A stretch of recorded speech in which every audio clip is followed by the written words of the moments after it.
Have you ever stepped in front of an audience and had a huge, horrible horde of negative thoughts that ran naked through your brain screaming, what if? What if I forget my speech? What if they don't laugh at the funny parts? What if they are just waiting for me to mess up? That's a lot of prepackaged fears. So being a scientist, I'd like to do a scientific experiment. If you came in today thinking, I hope this presentation is horrible, raise your hand. If you came in today saying, I hope he's pretty good and I can get something out of this, raise your hand. Now look around. Did you see the difference? Principle number one is, what does your audience want from you? They want you to be good. They want you to succeed. Unless you're walking into the room with a pocket full of layoff notices, your audience wants you to be good.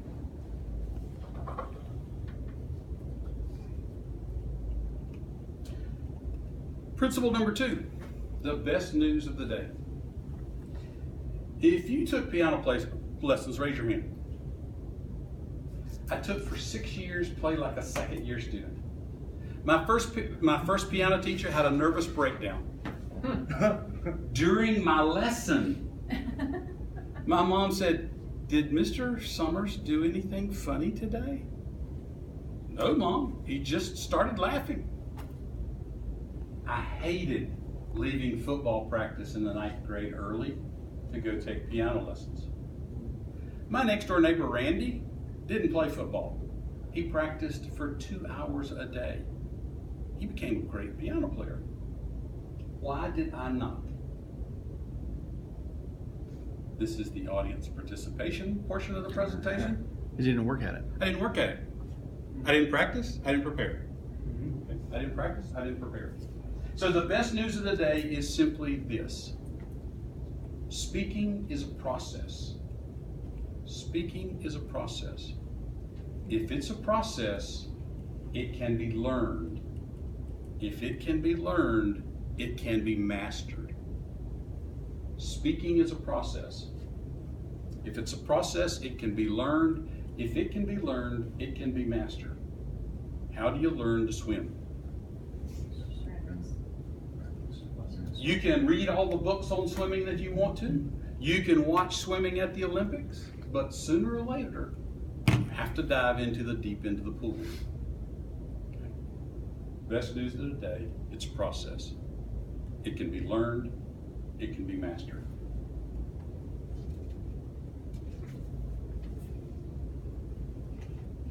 Principle number 3. Have you ever heard of Art Garfunkel? Simon and Garfunkel, Bridge Over Troubled Waters? Yeah. I got a chance to see him in Las Vegas a few years ago. Of course, he's getting up in age. You know, he was big in the 60s and the 70s.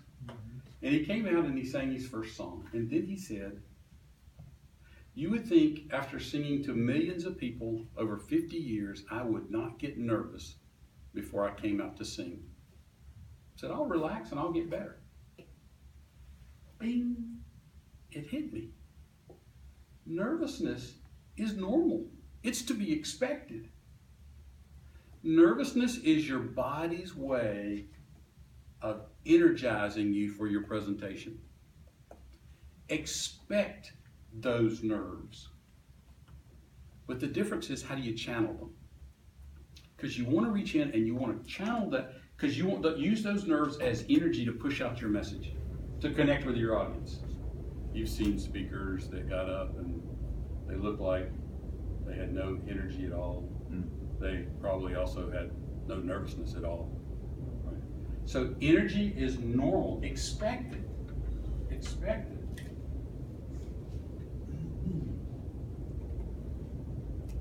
Take that energy and put it into enthusiasm to connect with your audience. I'm going over this fairly quickly, so afterwards, if you have more questions, we'll take a little bit more time. Principle number 4.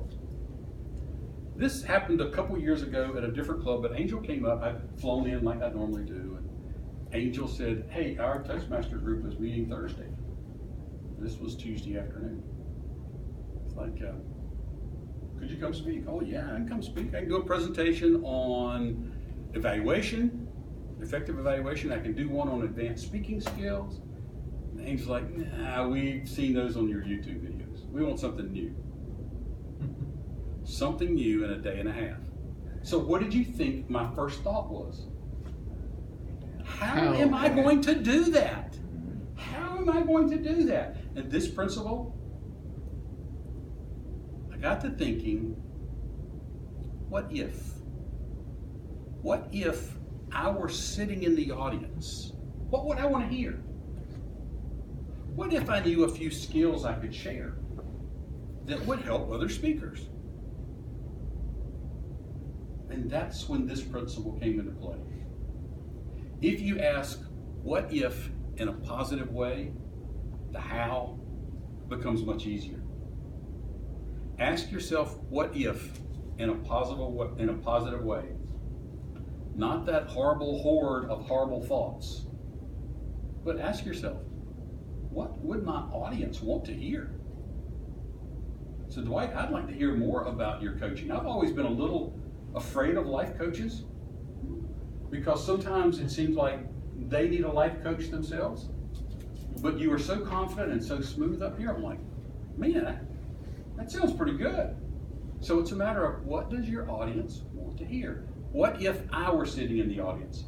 What would I want to receive as that message? So Travis, how are we doing on time? Doing good. Okay, then we'll just keep rolling on. Number 5. Have you ever postponed giving a speech because you felt you weren't ready?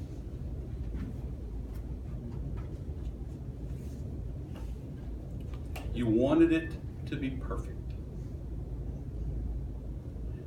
Now, I competed in the World Championship, and one of my mentors was Darren LaCroix, the 2001 World Champion. And he sat down with me, and we watched every World Championship from 1976. There were 4 messages there. The person who won always connected the best. The second point is none of them gave a perfect speech. None of them gave a perfect speech. What do you think happened with a guy that gave the perfect speech? It looked like an act. They came in second and third or didn't place. Right? So perfectionism produces procrastination. Perfectionism produces procrastination. And Darren's message is stage time, stage time, stage time. Practice and preparation. Where do you go to practice? Right here. If I'm not worried about giving a perfect speech, I'm not worried about how good this speech is going to be. What I'm focused on is how I'm going to be a better speaker next time. You see, when I get past that, it needs to be perfect. No, it needs to be now. That's more important. And you know, as a life coach, it's more important that you take a step now than a perfect step later. Okay? So this whole procrastination business, and I'm one of the world's worst procrastinators. Your speech doesn't have to be perfect. It merely needs to be sincere. You want to talk to your audience as if it were a conversation. You want to have that sincere conversation, not a perfect conversation. Because you've already noticed I've messed up several times. Do I care? Only in connecting with you. Okay? I don't care if I mess up. Because I know the next time I give this or a different speech, I'll be better. Because I took the time to practice today. Okay? So I came up with this alliteration. An imperfect product presented promptly is preferable to perfection paralysis. And I tried getting audience to say that 3 times, and they would do just about what you guys are doing to me now. They're going like, I think I'm going to procrastinate on that one just a little bit. Preferably. Preferably, yeah. Principle number 6. Oxygen is your friend. Oxygen is your friend. You wouldn't believe how many speakers come up and they haven't taken a little time to prepare their bodies. Okay? Principle number 6 is take control of your body. You want to breathe deeply. Now, if it were a contest, you would see me before I go up to speak with one of those stretch bands. And I'm working my arms, I'm working my legs. Mark Brown, the 1995 world champion, was in the green room doing push-ups before he came on the stage. Now, what do you think that did for him? Get his blood flowing. Yes, got his blood flowing, got oxygen pumping. And when he hit the stage, his body was hot. What do we typically do? We sit still and we feel that nervous energy, and then our muscles cramp up. And you've noticed speakers, it seems like it takes them a minute before they hit their running gear. It's because it takes them a minute for their body to kick in. Okay?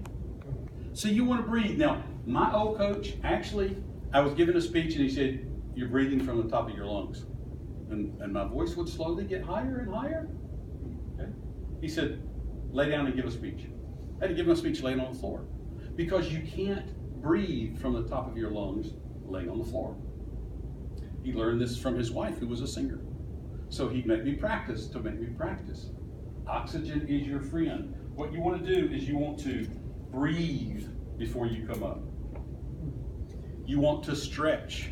If you know you're going to speak, spend a little bit of time. I got here Travis was already here, but got here a little bit of time, so I had a chance to walk around a little bit, work my body some, so when I come up, I'm in a little better shape. Relax. The third one is relax. Now, here's what I learned from Darren. Okay? Before he went out on the stage, he listened to Tina Turner, Simply the Best. He listened to Rocky. He was all pumped up. So I'm like, I'll try that. Get up my iPod, and I'll listen to Rocky, and I have ADD. I'm already pumped up. I got up there and I'm talking so fast that people can't understand what I'm saying.